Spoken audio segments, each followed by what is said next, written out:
Hey guys, it's Wolvermere, and welcome to my review of The Last of Us Part 2. Is it as good as the first game? Does it still pull at our heartstrings and grip us in the same way as the original did? Hang around to find out.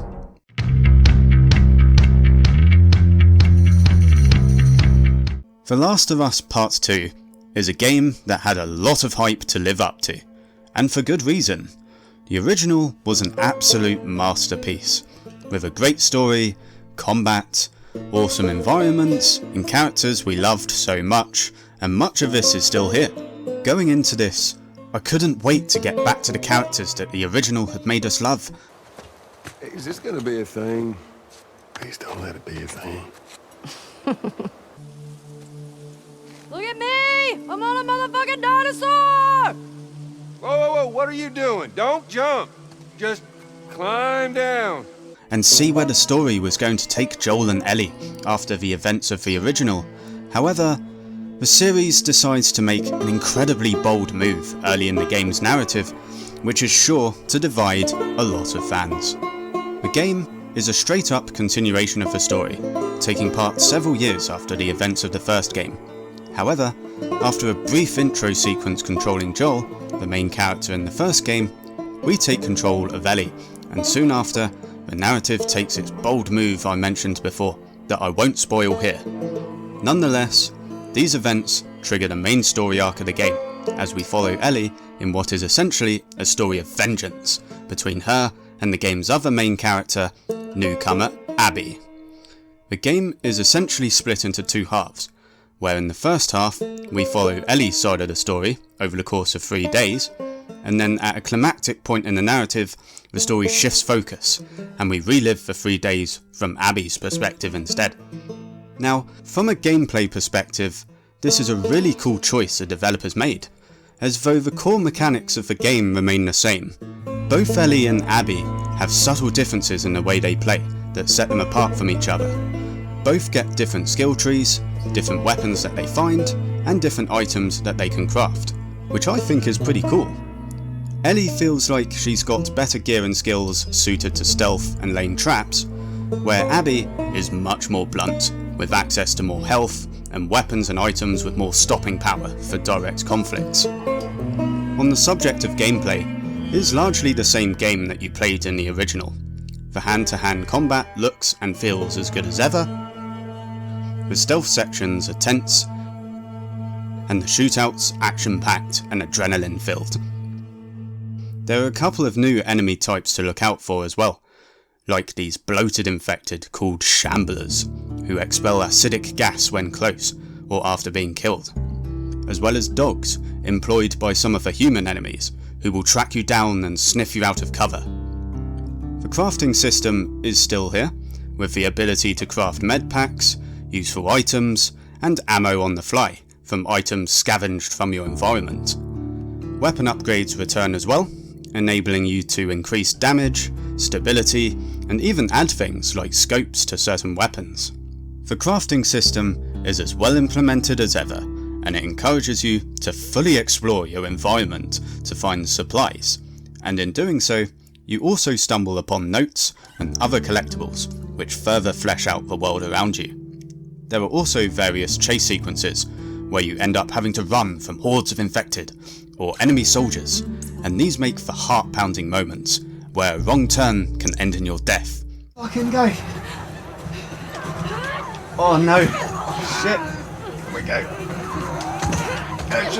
Oh god! Where do all these infected come from? I think the game does very well at subtly guiding you in these moments to where you need to go.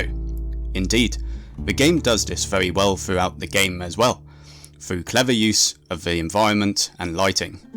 If you do still get stumped, however, the game will eventually give you a hint, and point out where you need to go, which honestly I think is a good feature to have to prevent player frustration and keep the game flowing. On the subject of the environments and just the sheer graphical power on show here, this is without a doubt the most gorgeous looking game on PS4, if not across all platforms so far, with jaw-droppingly beautiful environments and attention to detail. The way the light glistens off the water dripping off of Abby in the rain here. The way the grass moves as you're sneaking through it. And the way these waves are animated. Seriously, this whole sequence here was just awesome. Is all truly a spectacle to behold. The animations are also on point, with some truly visceral kill animations. Holy shit! Oh. Wow. That was vicious. But also, in the cutscenes, the facial movements are incredibly lifelike, and is honestly like watching a movie at times. Wait. Give me your hand. It's for good luck. I don't believe in luck. I do.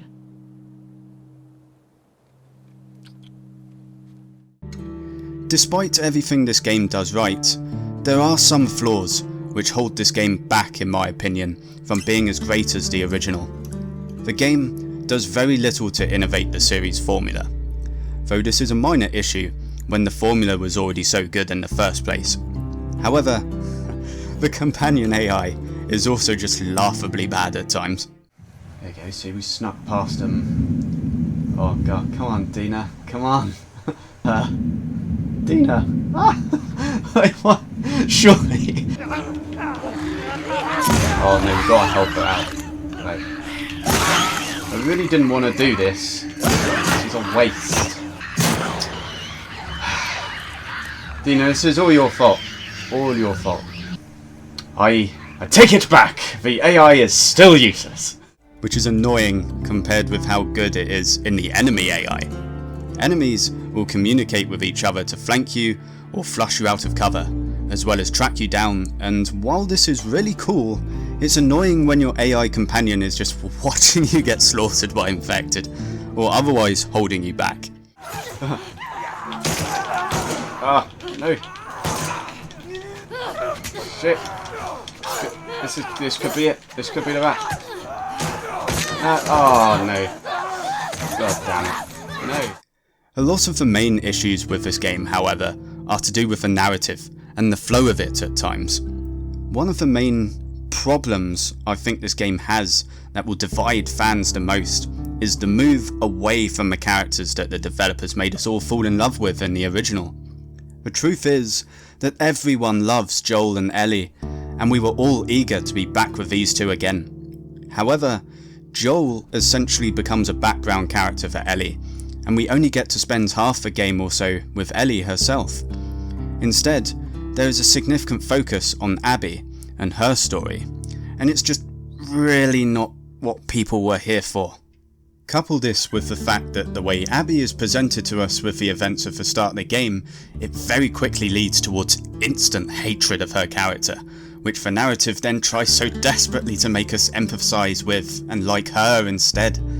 The game is also littered with tons of flashback moments, which can somewhat break the flow of the main story, but some of these are still really good, particularly the ones involving Joel and Ellie, the characters we love and can't get enough of. Happy birthday, kiddo. What is this? This is a thing that took a mighty effort to find.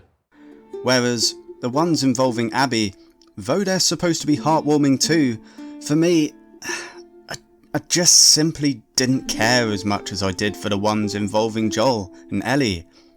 It's a shame, honestly, because I think if it had been written differently, Abby could have been likeable as a really strong female support character, but unfortunately, an over-focus on her character once the plot has already set us up to hate her only hurts the game, in my opinion. The game also fails to end in a satisfying way, and does lead you to question what the point of all the game's bloodshed and hardships was.